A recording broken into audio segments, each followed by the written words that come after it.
Tignan natin ito. Ayun, oh. Mapangwawalisan ko. Dami, oh. Dahon. Yan doon.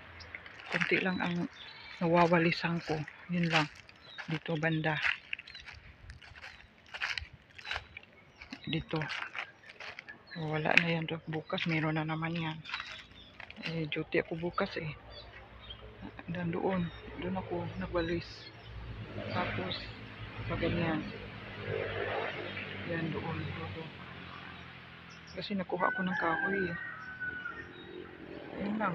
Mawalisan ko yan doon hanggang doon. Wala pa.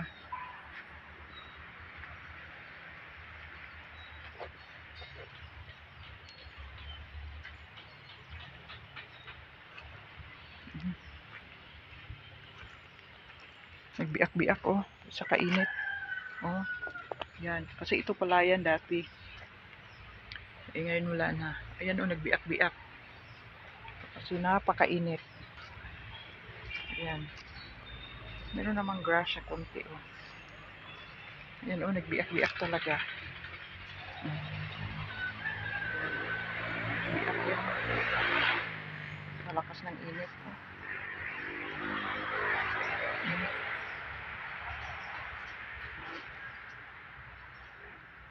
Hanggang dyan lang, nawawalisan ko. Doon wala pa oh. Kailangan gagawin ko yan dyan. Yan doon. Hanggang doon patawid. Kukunin ko yung mga kahoy dyan. Kagaya nito. Dyan, kagaya niyan. Nagkuha na ko ng 4 na sako. Inakyat ko na. Kasi tapos na yan dyan banda. Daan. Daan doon sa kabila. Wala pa. Hanggang doon. So, yun lang. Update natin dito. At ako'y maghanda na.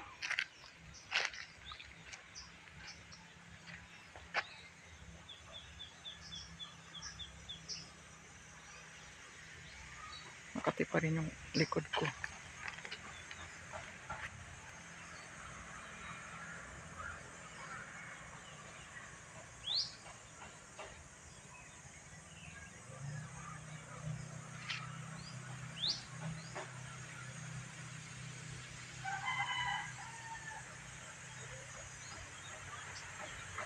Mataya kasi yung dahon. Pinakas ng apoy. Yan. Naglaglagan yung mga dahon. Wawalisan ko na naman yan. Hindi na kaya sa oras.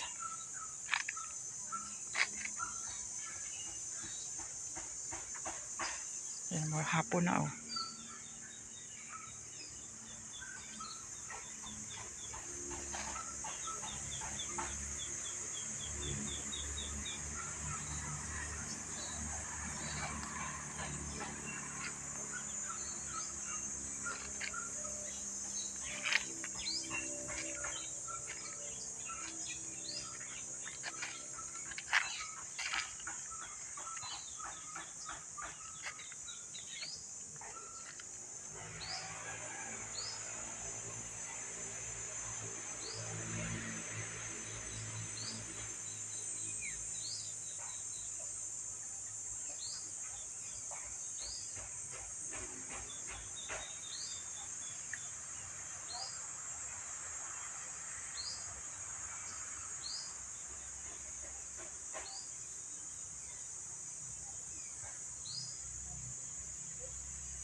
Ganda sana, ang ganyan na talaga oh.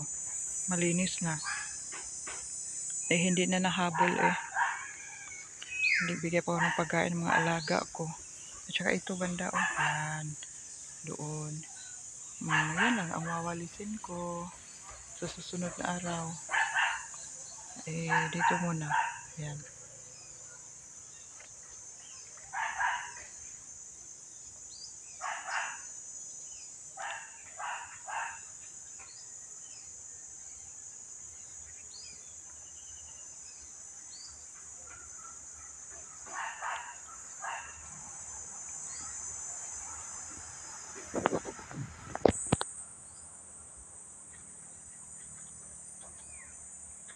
Ayan ang itsura ko. Haggard na haggard. Pawis na pawis.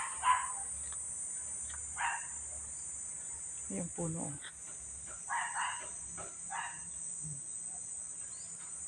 Puro green na. Wala nang naglaglagan.